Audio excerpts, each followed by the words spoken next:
Thank you so much, Minister, for inviting me for this press conference. Also, thank you to members of the foreign press for allowing me to speak a few words and updates about the situation, specifically with regard to education in Indonesia during this COVID-19 crisis. So I think the first most important point is that the situation even before the COVID-19 crisis was already a very challenging situation for education in Indonesia. Being the fourth largest educational system in the world, in a developing economy, in the largest archipelago in the world, the logistical infrastructure and inequity issues had already been quite acute. So the COVID crisis exacerbated a lot of those trends. But the team in the Ministry of Education are doing everything in their power night and day to try to improve the situation and also try to mitigate the biggest risks throughout this crisis. So it's important that from the very beginning when the COVID-19 crisis occurred, that the Ministry of Education took a principle-based approach in how to make decisions. And the first principle that we took was health first.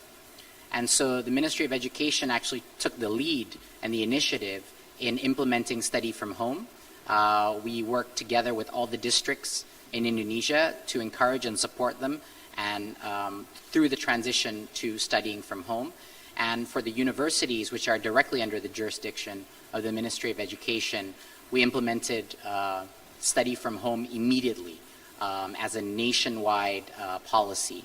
So we provided the regulatory framework even before companies were starting to work from home and the other type of containment measures. So we really took the initiative that health was first and the safety of our teachers, our students, and their parents was the first priority. And so schools everywhere in areas that were affected by COVID started studying from home. The second thing that we did was we also reprioritized the resources of the Ministry of Education, particularly with budget, and asked ourselves the question, how can we help and support the fight, the acute critical fight? And the first thing that we did was we reallocated budget to our medical universities as well as our educational hospitals that train to be doctors and nurses to actually focus them to becoming COVID crisis centers. We also, over 13 hospitals that were dedicated for education were open to become COVID testing centers, as well as 13 faculties of health that also became testing centers for COVID. We also reallocated budget to do one of the largest volunteer training sessions together with the WHO to train 15,000 medical students to become volunteers during the COVID crisis for crisis mitigation, tracing, and a variety of testing support and logistics efforts. So we trained over 15,000 of these medical students to be able to become volunteers that are now out in the field. Then we had to tackle the biggest problem of all, which is how do we ensure unfortunately, we have to make this decision about how do we ensure that some learning is happening during this crisis instead of no learning at all. And that is where we took a very diverse approach and pragmatic approach about what we can do to ensure that some learning is still happening and that the effects of COVID-19 do not fall disproportionately upon our youth because of the lack of access to schools. So the first thing we did was to actually open and work with a variety of technology platforms and edtech companies with which to implement affordable online learning. A lot of it was free to as many areas and districts as possible and provide as many options as possible. The importance of the option is because Indonesia is unprecedented in the diversity and heterogeneity in terms of socioeconomics, ethnicity, and geography. that we had to provide multiple solutions to allow every single area, school, and district to do what was best for their own educational system. So one is through online learning. The second is we discovered also that even that there were huge amounts of challenges also with online learning. So for those that did not have access directly to internet, we also experimented with actually taking a very large chunk of one of our TV stations' airtime and dedicated to education, dedicated to numeracy, literacy, as well as to a variety of cultural enrichment and also critical thinking edutainment content. So we launched online learning. We also launched TV-based learning from home. But even that in many areas in Indonesia was not sufficient. And so then we had to rely on the feet on the street and the actual teachers that were mobilizing themselves to actually teach door to door. And so we have no one single approach for every single area, but we have a very highly pragmatic and diversified approach to make sure that some learning is happening instead of no learning at all. Having said that, the situation is by no means optimal, and to say that educational achievement levels would be able to be the same during this COVID crisis would not be true for Indonesia or any other country in the world for that matter. So we have to accept that unfortunate reality, but mitigate the risks as much as possible. One of the most important things that we did was in order to unleash the ability for each of these schools to conduct these types of learning, we also created a series of regulations that would increase the flexibility of how school budgets can actually be utilized to tackle this crisis. So the first thing we did was to release the budgets that are sent from the central government to the local schools themselves to be used for health equipment, sanitizers, maskers, as well as to buy data, mobile data, in order to implement a lot of the online activities, online learning activities and studying from home. So we really freed up the use of the school budgets to be able to be used to buy data and internet data in order for both the teachers as well as for the students. We also dedicated a lot of resource to actually launch a public education campaign around COVID that was aired in multiple TV stations because it's actually quite important that as the education ministry that we take part in actually helping understand what are the key drivers of getting out of this crisis and how it all comes down to human behavior. And so we participated in that.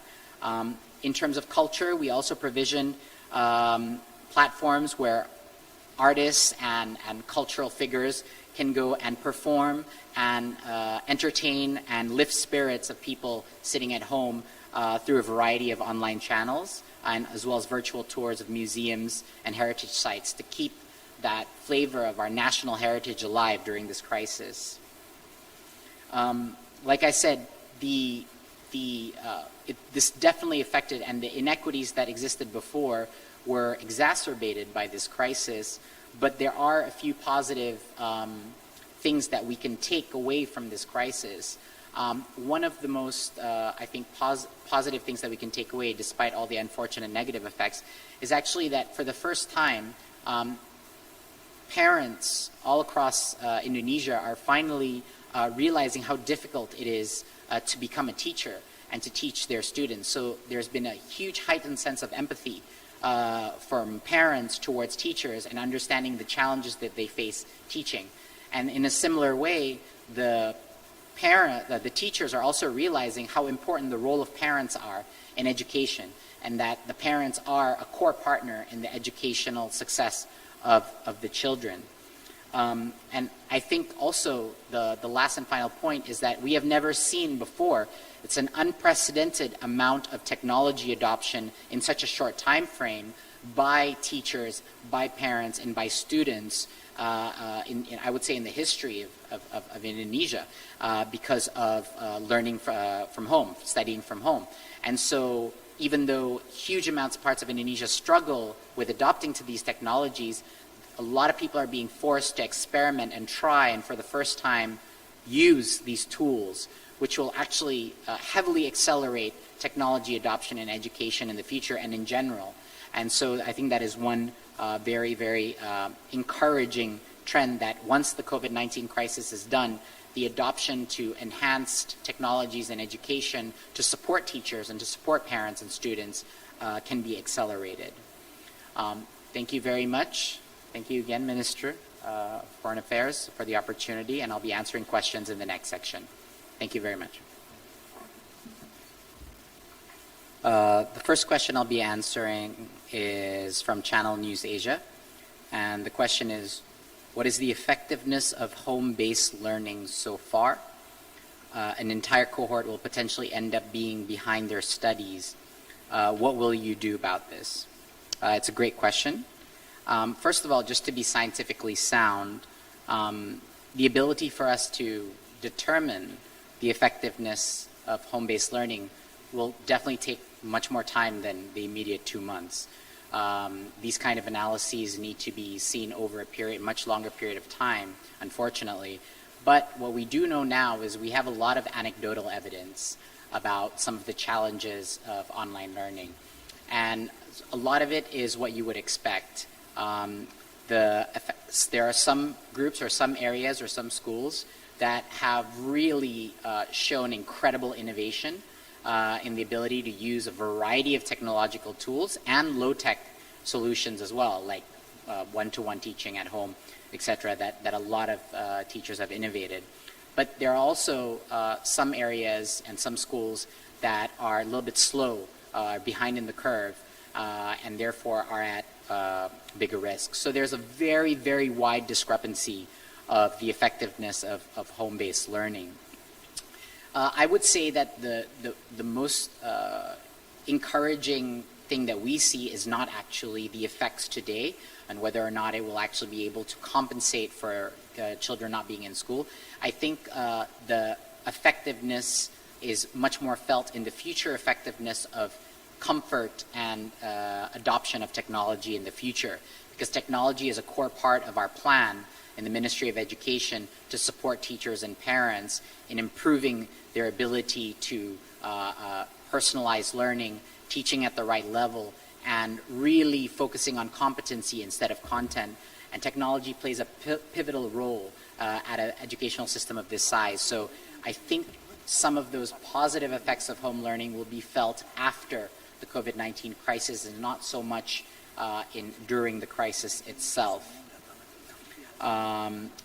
Some of the things that we did from a regulatory perspective to mitigate the kind of the risks of home learning is we actually created a regulatory framework that did not force teachers to actually complete comprehensively the curriculum towards this final semester. We did something quite dramatic too, is that we were going to change the national exam anyway next year to be more like PISA, to be more analytical based, but we decided to accelerate that and cancel the national examinations this year that would be happening right now, primarily for health issues.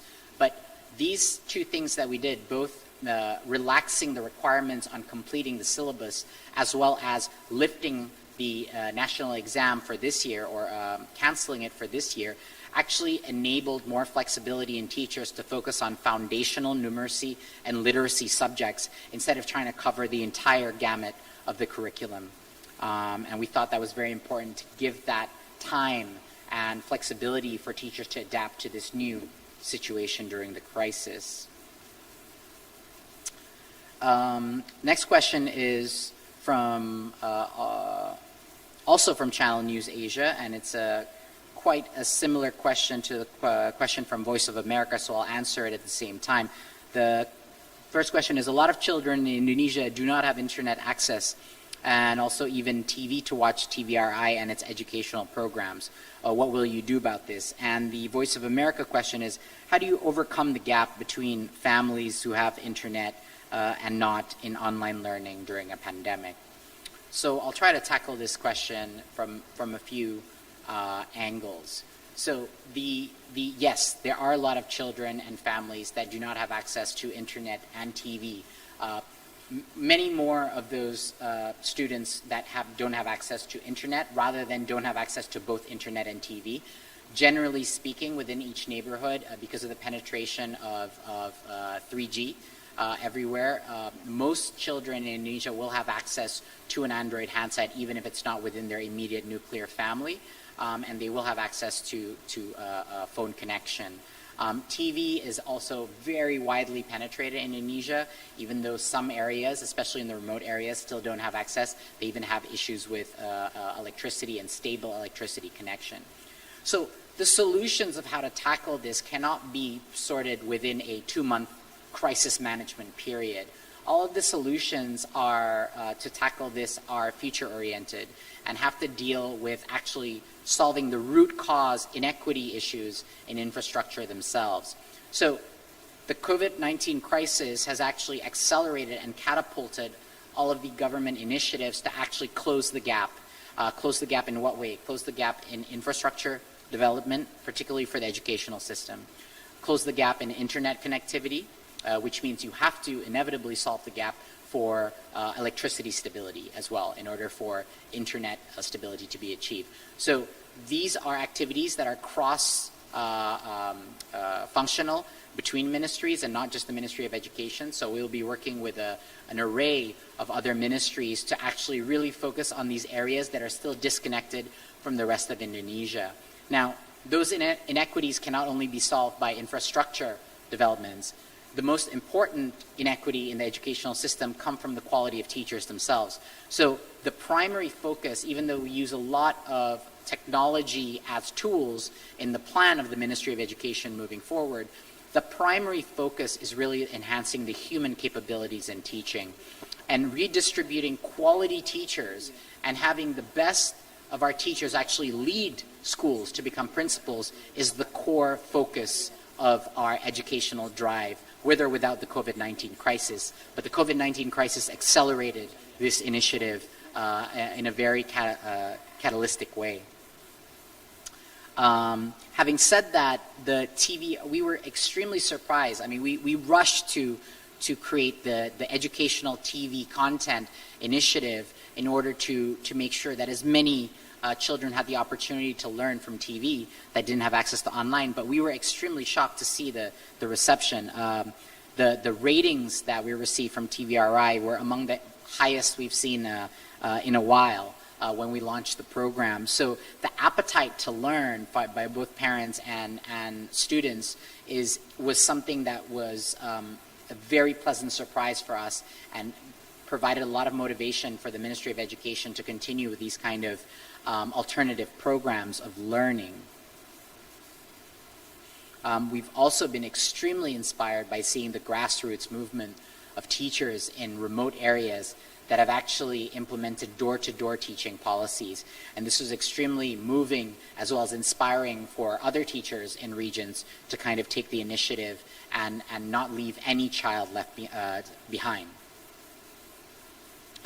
I'm going to answer the next question from Voice of America. In the past 2 months, there has been a trend of increasing numbers of underage married girls in Solo and several other cities due to increased economic inequality and poverty as a result of COVID-19. What can be done by the Education Ministry to underline the importance of education for girls and how to create an education direction that is gender-oriented? This is a fantastic question. I think the first thing that every type of organizational system needs to do to improve something is to measure it correctly. And that is why we are transforming our national exam system to achieve a global standard, which is like the PISA and OECD standard, but also have survey questions that are actually assessing the value systems at the same time. So we will be assessing the cognitive, analytical capabilities, but also the value systems that are in place in our educational systems. And gender equality and gender empowerment will be a critical pillar in that assessment metric. We will be surveying schools and how they view gender equality, how they view gender dynamics, We will be assessing schools and systems, both teachers and students, on what are their perceptions around sexual harassment and violence, or views surrounding those topics. In the university sector, what we plan to do is actually, we plan to go, which universities in Indonesia are under the direct jurisdiction of the Ministry of Education, so it's nationally run and regulated, instead of schools, which are district run. In the university sections, we're going to take this one step further and actually create organizational systems and reporting mechanisms for sexual violence, which is a critical component of gender equality. It's a critical, actually, negative externality of gender inequity, of why sexual violence and sexual harassment exists. And so we are going head on and tackling that, along with radicalization and also bullying as another two factors. But this will be a pivotal push to eradicate these kind of moral issues that we see in our educational system. So the ministry is taking a very proactive approach in tackling these issues. Having said that, in the previous administrations and the previous ministries before my time here, Indonesia has achieved a fair amount in actually setting equity and participation of male and female in both higher education and lower education. So it cannot be gone without being said that that's already an impressive achievement, at least from the statistics. But now the challenge is how to create the mindsets for gender equality starting from a very, very young age, and to mitigate the more darker consequences of that as the kids grow up. So that's kind of our overall strategy in introducing gender equality. So two student profiles that we're focusing on and we're assessing. One is actually morality and ethics, and the second is universal citizenship. These two aspects of our 6 student profiles, these are 2 out of student profiles, gender equality and ethics are going to be critical components within these 2 student profile achievements that we're trying to focus on.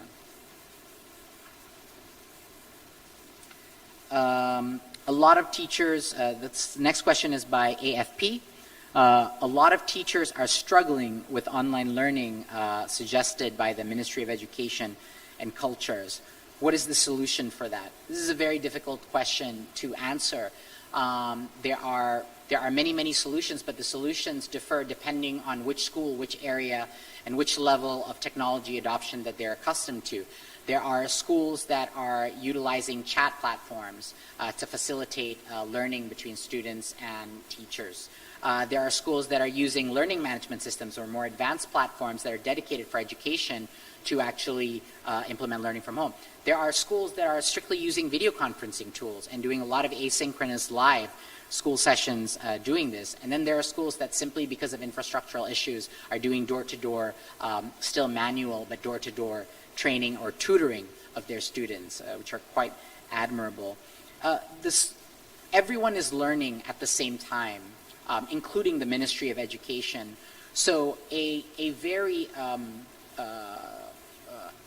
diversified and very scientific, we're taking a very scientific approach by taking this time to observe and getting anecdotal evidence and seeing what actually works in these technology platforms and what don't, so that when we return back to school after this crisis, we are able to scale up the solutions that we know work for which segments of our educational system the best. As we would have expected, the ability for university students to adapt to learning from home, even though they have their own challenges from a budgetary or utilizing data and quota costs that have increased high, they are much more quick to adopt as university students to the online learning part, especially the students, even more so than the professors themselves. So we've seen that as a very, we expected that, but I think the struggle to adopt really is happening in our lower educational system, and that's where the challenges will go. But we'll take the best of what works, and we'll eliminate the things that didn't work, and we'll apply that in moving forward of how we're going to use technology in a non-COVID crisis situation, whether we want to employ hybrid learning, whether we want to use technology for personalized or segmented groups or cohorts and classes, how we're going to use assessments to break up classes into smaller chunks based on their competency level. These are all the kind of the next generation tools that are now being stress tested in the COVID-19 crisis. The final question I will answer is from AFP as well, is what has changed in the Indonesia education system amid current COVID-19 pandemic, e.g. learning materials, syllabus, or assessment? So what hasn't changed? I think that's the better question. I think everything has changed pretty dramatically, not just in Indonesia, but around the world. I think the first thing that will be a new normal is the use and adoption of technology tools for teachers, students. I think that will fundamentally change how students and teachers interact. The ability for teachers to actually break up their class into more effective learning groups and do that, you can only do that with technology. The ability for teachers to implement project-based learning and have kids independently do activities project-based and being mentored remotely, so they don't have to do it within a synchronous class environment in class. I think those are all big opportunities that will permanently be changed by the COVID-19 crisis. The second is the role of parents. I think this will permanently change in the educational system. The interest of parents and the ability of parents to participate in the educational learning of their children will be a wave that is accelerated, and this is a very positive wave. That will be accelerated. Instead of simply outsourcing education to schools and to teachers, parents now feel a renewed interest to be engaged and participate in the education of their kids. The exam, this was going to happen even before COVID-19, but it just got accelerated. We changed our national standard exam to move from content, rote-based memorization to critical and analytical thinking, more akin to the PISA.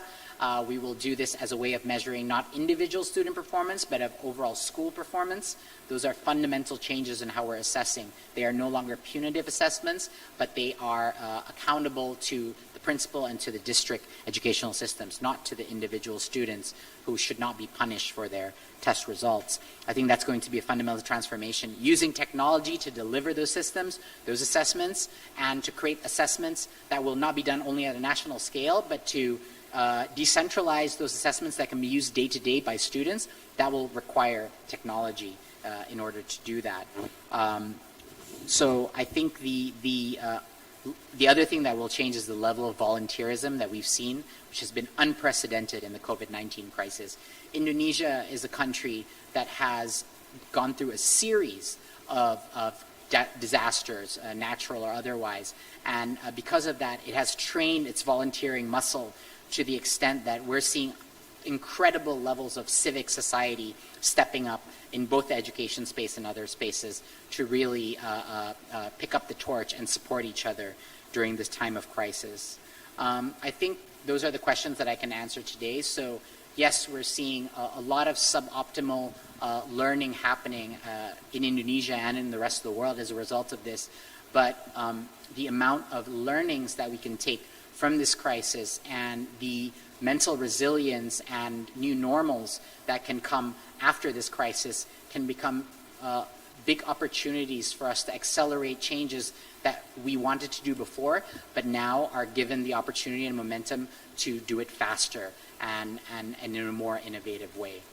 Thank you very much. Really appreciate it.